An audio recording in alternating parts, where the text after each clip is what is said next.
lounging, son. Welcome back to the Comic Lounge. My name is Ryan. Back with me again, my homeboy Rocco Jerome, talking How's it some going, more guys? Ghost Agents. It's always the subject at hand. That it is. Well, that's not true. The first time we talked, it was Image Grand Design, but I mean, that's kind of That's what helped you true. start Ghost Agents in a way, right? Like That's very, very true. And it's got Image Grand Design has kind of got a lot to do with the book we're going to talk about today. Quick plug right off the bat here. If you're seeing this, well, when you see this, the Ghost Agents Metropolis Kickstarter will be live. Fritz Lang's Metropolis dropped into the public domain earlier this year, and we were ready. The book is a flip book, which is to say it's Ghost Agents on one side, you flip it around and upside down, and it's Metropolis on the other side. This is a big book. It's the biggest book we've done yet. It's 150 pages, mostly all new material. We are pulling from the archives a couple of pieces that haven't seen print since the first and second original issues of Ghost Agents, which are now long out of print.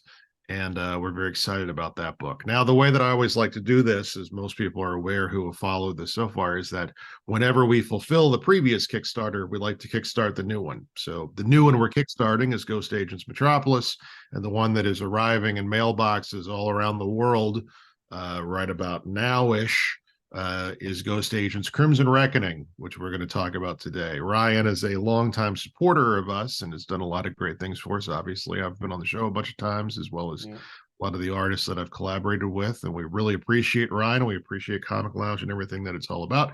So we're very, very happy to get him an early copy, Crimson Reckoning, so that we can go through it today and show you what you've missed if you haven't bought it yet, and hopefully get you to go ahead and get your copy, because it's pretty cool, if I do say so myself. it is. It's a little bit thinner than the last Treasury. So if you're not aware, this is let me just show something for just to show the size, the scope of it. Yeah, like the only thing I had handy. So it's an oversized book. But like I said, it is a little bit thinner. This is new material, whereas the last Treasury was a collection of the first three with a little bit of twists in there as well. That's true. We did some graphic realignments, had variants. I never like to say that it's better than anything else. It's just we wanted to be a little bit different so that people who bought those first issues would be able to feel like they weren't just straight up buying the same stuff again if they wanted to get the Treasury. Now it's been a while, and we're selling a lot more Treasuries than we ever did over a single issue, so that's why we're going back to revisit that. But yeah, this is all new material, and the idea here is that this one is a full story front to back. If you read the stories, the short stories in this in order, it will tell you a much larger narrative across the thing, which is why it reminds me of and why it's similar to Image Grand Design, because that was the plan there. A lot of short stories that, if you read them all together, give you a strong central narrative that goes across eons of time. So that's what the idea was here. Yeah, beautiful cover by Barry Tan, as always. Phenomenal. Yeah, I mean, this guy always just knocks it straight out of the park. Yeah, we're obviously going to be talking about spoilers here, so yes. Prepare if you don't want to be spoiled, then turn the fucking video off. Yeah, buy it, then buy it. Yeah, go buy the book. So here on the first page here, we've got these are people who had bought the privilege of having themselves appear in the comic. Sean Luke, who's a tremendous artist that we found around the time that we started to plan this one. This was our first time working with him, and he's pretty good at drawing real people. So the faces that you see here are of readers and contributors to the Ghost Agents Kickstarter. And this page establishes the premise that Ghost Agents are they have their deaths faked. They walk among us. They do these missions of great difficulty and stress, and some of them have a hard time with it, and some of them sleep like babies. So that's what we get into with that. And then this one's set all the way in 9600 BC. Yeah, we're going way back, right? This little 60s spy-fi comic definitely turned into different things once we started talking to artists and finding out what they like to draw and the way the different ideas started to percolate. So this story begins long ago. We established this premise that nuclear explosions and fission rips holes in the space-time continuum, which allows creatures from the netherworld to come across to here, right? So this is what's happening here. So this sort of barbarian-like character whose name is Grom. The artist is Dave Grom. You see that there where your left thumb is, you see a guy who looks suspiciously like King Friday from Mr. Rogers, which Grom insists that was not intentional, but I have my doubts. Yeah, I'm gonna call bullshit on that, but that's fine. Yeah. So this warrior is called to battle this creature from the netherworld, and he does so. I really like the way that these pages have a certain primitive nature to them. That was why I wanted him for this. It's they almost look like they could have been drawn then, like it's got sort of a cave painting kind of a way about it. Nobody quite works like Grom. Grom's got a really interesting style, and I really dig it. Yeah, the coloring too, I really dig on this. Yeah, coloring that's where I put in most of my contributions, is suggesting different trickery with coloring to not only make it novel, but also to make it make art feel a little bit certainly unique.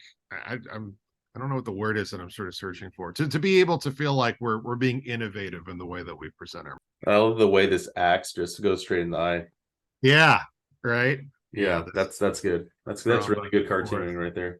Yeah, isn't it? And then you see that the axe has this skull logo on it, which looks familiar, right? And then we zip into, I believe, the year 1965, and we see that this axe has somehow made its way to the hands of, if you'll turn the page here, Ben Venice, who is the head of Ghost. That's your logo for the novel, right?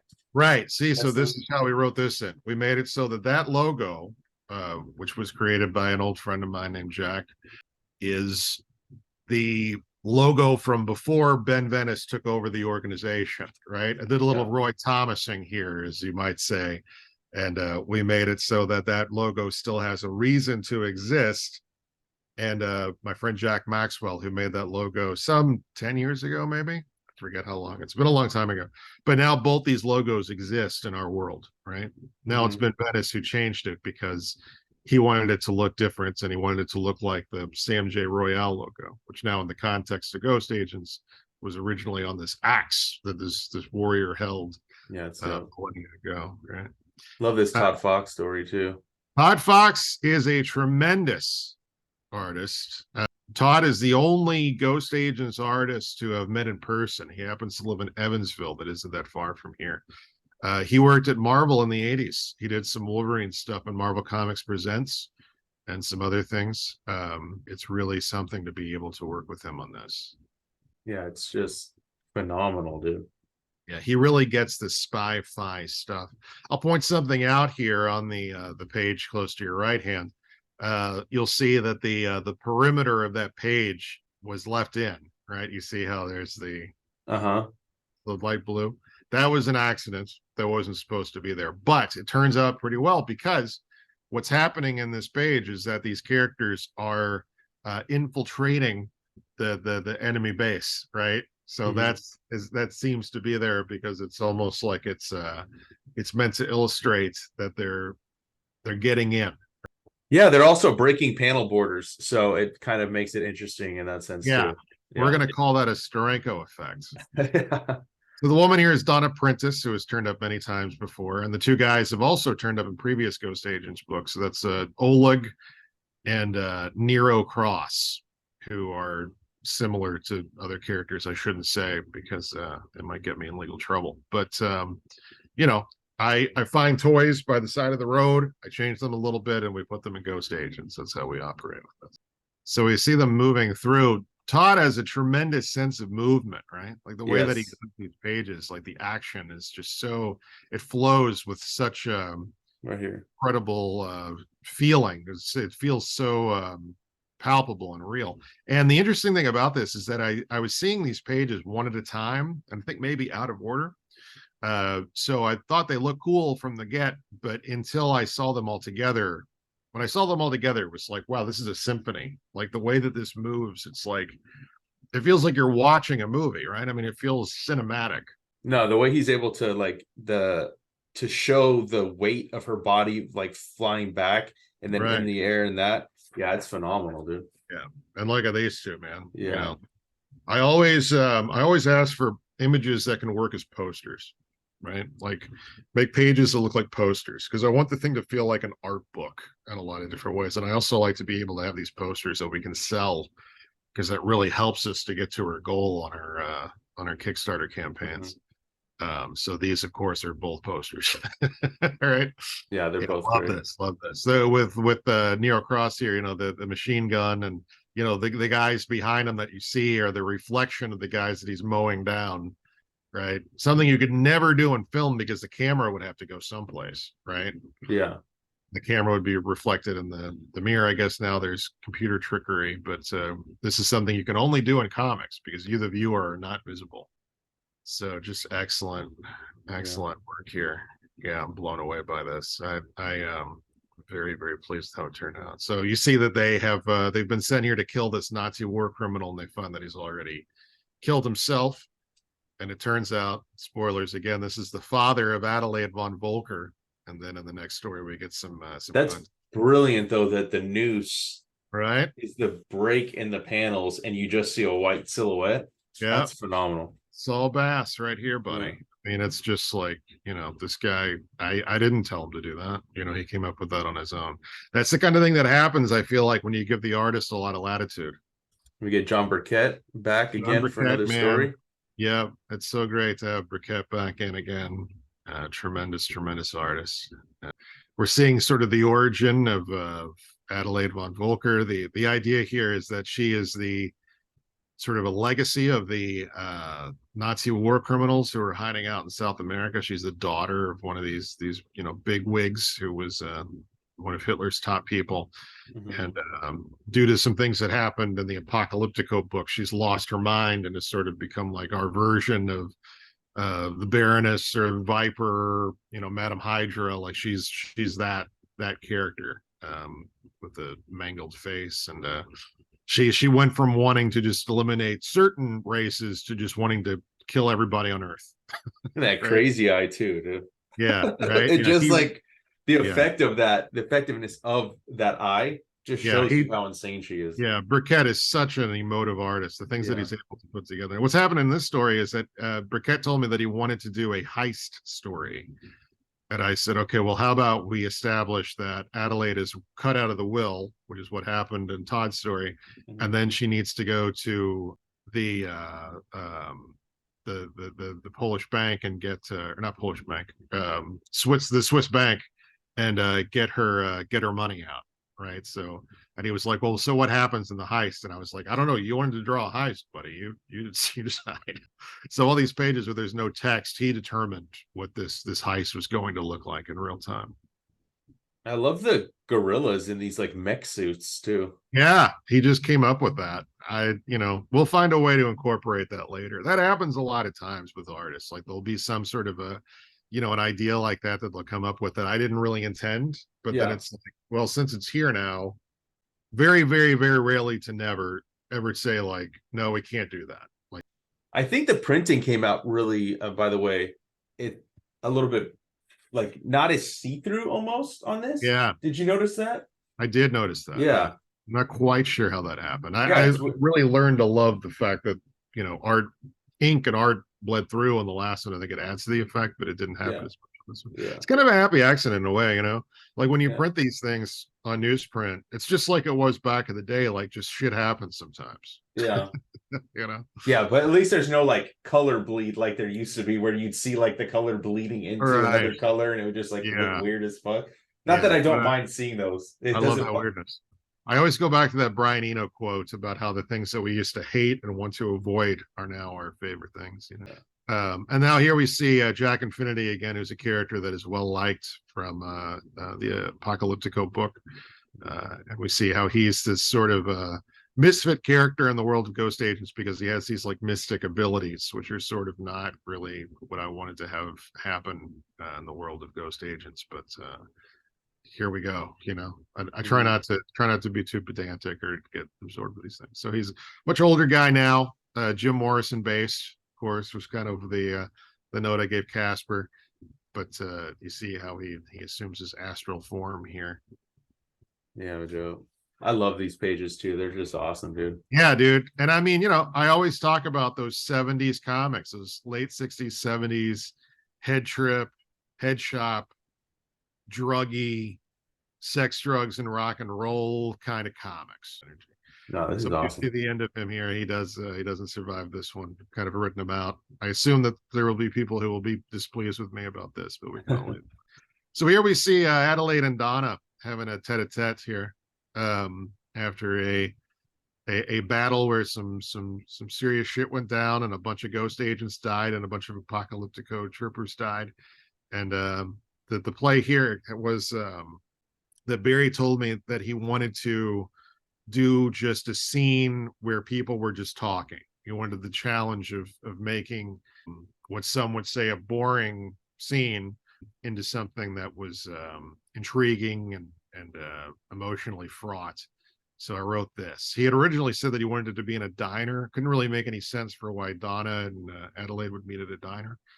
But here it's sort of like Adelaide could have killed Donna here, but she sort of almost makes the overture to maybe try to become friends, is what happens. Yeah.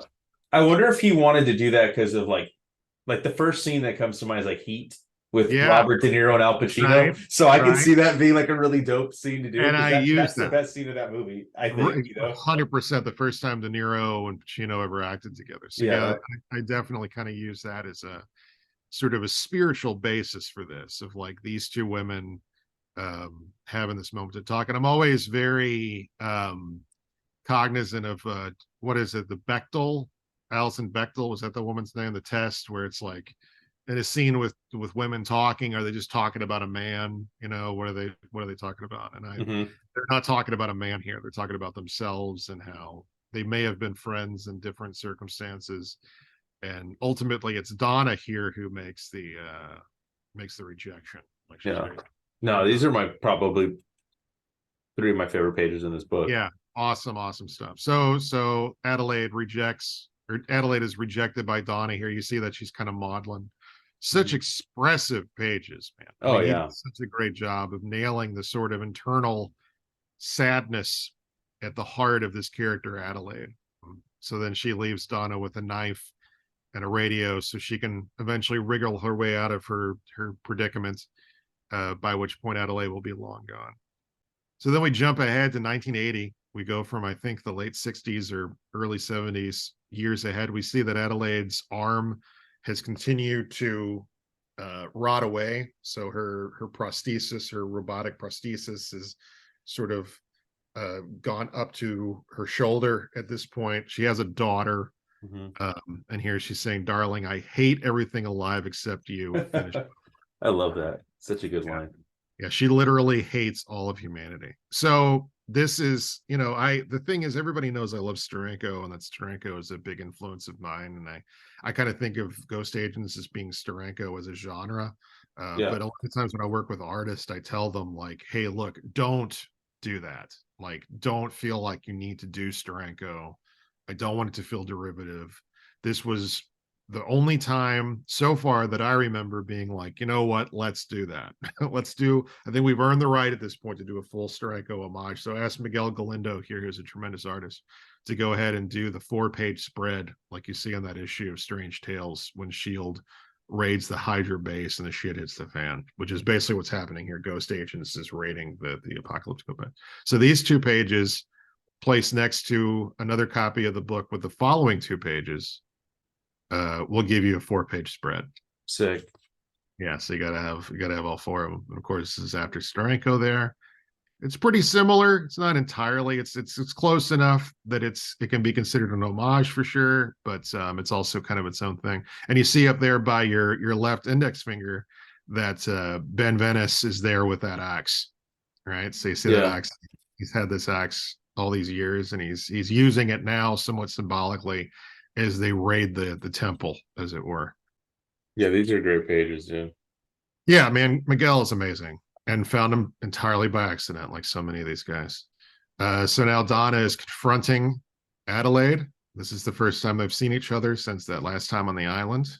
Now they're definitely at odds. It's time for them to fight.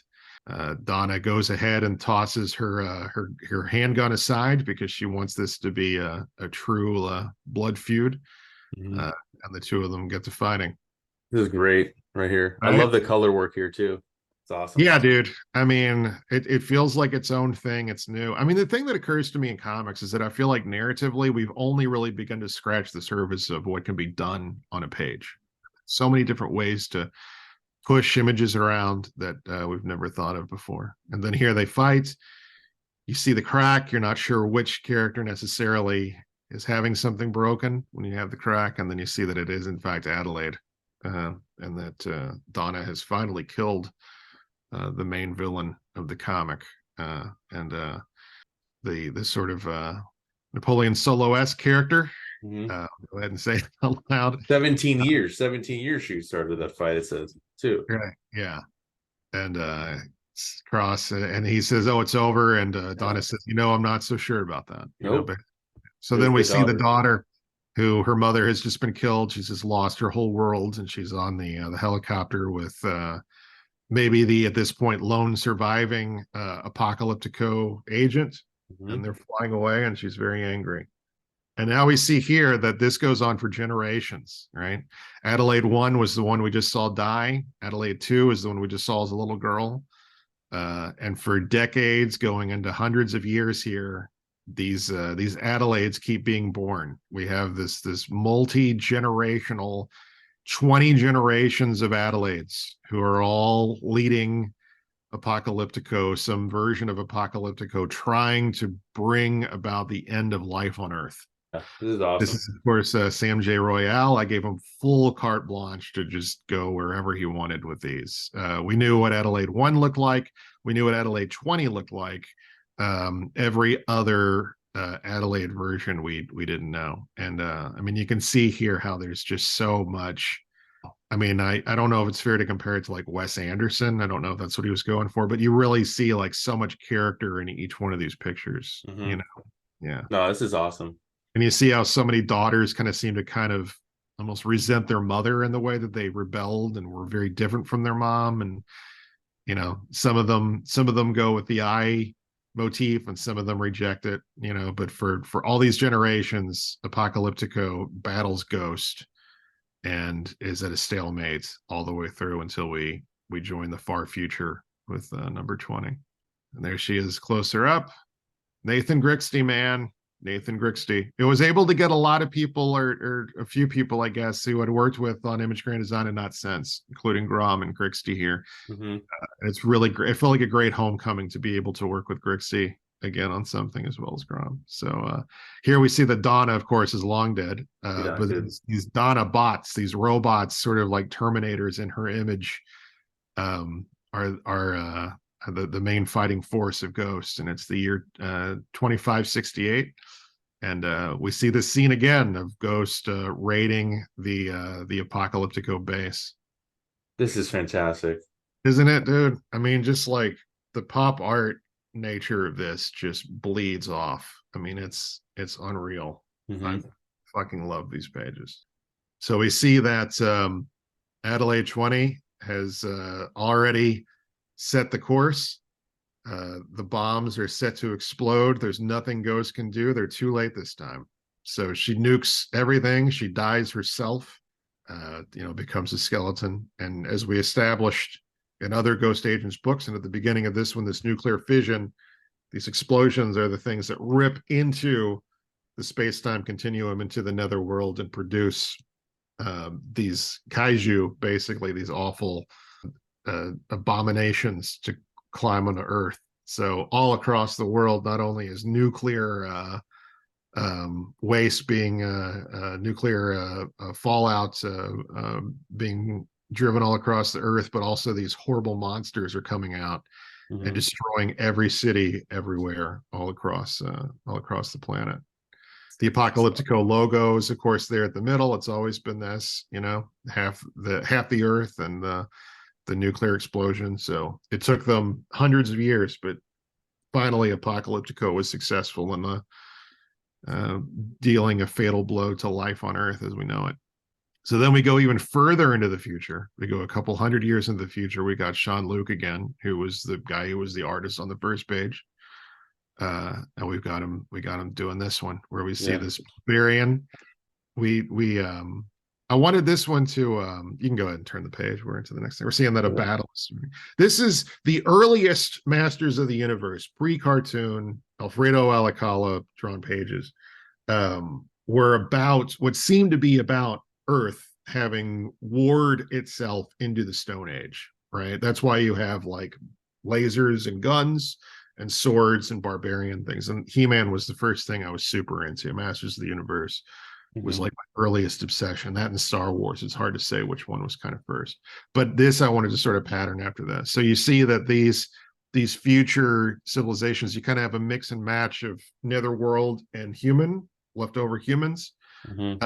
And they worship corporate logos, right? The characters on the left worship Nike, the characters on the right worship Disney, you know, what they think they know of it. So you have these like primitive swooshes and Mickey Mouse heads, and this is what they know of religion. You know, they're this backwards. That's hilarious. Isn't that good? So they're all wearing like Nike stuff, and her battle cry is "Just do it," and you know, you see this battle take place. Phenomenal, dude. Yeah, just crazy, freak out, wild shit going down. The detail in his art too is incredible. It comes across so good on the newsprint too. It does, man. It does. I'm so proud of this. So, you know, we see this and this horrible battle take place, and you know, in the end, somewhat inevitably, everybody sort of cancels each other out. We end up with fallen soldiers all around, and then we see this barbarian who sort of orchestrated the whole thing, and he has the axe. So we start in the far distant past in sort of a Stone Age. We end in the far distant future, which is also sort of a Stone Age, and the constant throughout was that axe. I like that this looks like a lightsaber handle. Yeah, right. He had to. Yeah, he did that on purpose. There's no way that's not supposed to be a lightsaber. Yeah, this is just such a great. It encapsulates all of Ghost Agents, because you start so early and then you go to like the far end to where you could like easily spin off any of those into their own kind of storylines or stories, separate issues, working with the different creators. Yeah. This is sort of the plan. Like there is so much set up throughout this book. All those different Adelaides, like it's very, very much like a big sandbox, a big playground at this point. And then we got all the people that are a part of the book. I will link all of them down below too, so people can go straight to their Instagrams and follow them, check out some of their other stuff. Got a dope pinup. Yeah, this is by a guy who goes by CMS, and I think this may be his first published comic work. If not, sorry, buddy. I thought it was. And these are fun. You know, this is a very tight book. There was a lot of pages that we were working on as we were getting into publishing this thing. And what I did was I went ahead and had a bunch of artists paid for the work they'd done, because we saved it for this Ghost Agents Metropolis thing, because it occurred to me that the power of this book, Crimson Reckoning, could be much greater if we just kept it really super tight and just made it so that the story, as it were, was told tightly through these pages, so there's not really anything extraneous. Yeah, no, I think it came out fantastic. Another pinup by Jamie Jones. Yeah. But yeah, easily. I mean, I love all of the projects, but I really dug this one because it does feel so different in some ways than some of the other ones. And I think that's what's cool about each subsequent issue that you do. You always kind of do something different that you didn't do before in the last one. So definitely excited for the next one. I mean, if you guys haven't picked up Ghost Agents, I know the first Treasury collecting the first 3 issues with some twists still available on Cosmic Lion. This one is obviously going to be available, I think. I mean, I'm sure you can order it. I don't know if it's going to mail out when I'm posting this video, but when you post it, it'll be available in the Kickstarter for the Ghost Agents Metropolis book. You'll be able to get all this stuff through that. And the Ghost Agents Metropolis will be our 3rd Treasury and I'm Yeah. calling it now the Trilogy of Treasuries. So I'm thinking we might not do a treasury in the very near future for sure, because we have other plans. But all these books are available at the current Kickstarter, which I'm sure will be linked below the video. For sure. Well, go get out there, support the Kickstarter, pick up some of the backlog of Ghost Agent stuff. One thing I forgot to mention, I'll mention very quickly. Yeah. We have a Ghost Agents action figure, which is all new with this. This is a Super Joe figure. It's 9 inches tall. It's all posable the way a figure like this ought to be. He comes with his pop gun. It's based on the art of Craig C.K., which you maybe have seen before. This little small book that we didn't publish a whole lot of is printed again in the Ghost Agents Metropolis book. There's a very limited number of these action figures available, but this is Max Almond, Agent X-44 of Ghost Agents. So pretty thrilled about this too, since I'm that's pretty awesome, dude. Well, like I said, get out there, support the Kickstarter, get the book. You won't be disappointed. Rocco, it's always a blast talking with you, and I know we'll do it for the next book too. So, man, I cannot tell you how much I appreciate that you always do this. You're a great supporter, and you are a total linchpin of what our comics movement and scene is all about. So, well, thank you, man. I appreciate that so much. All right, dude. We'll talk soon.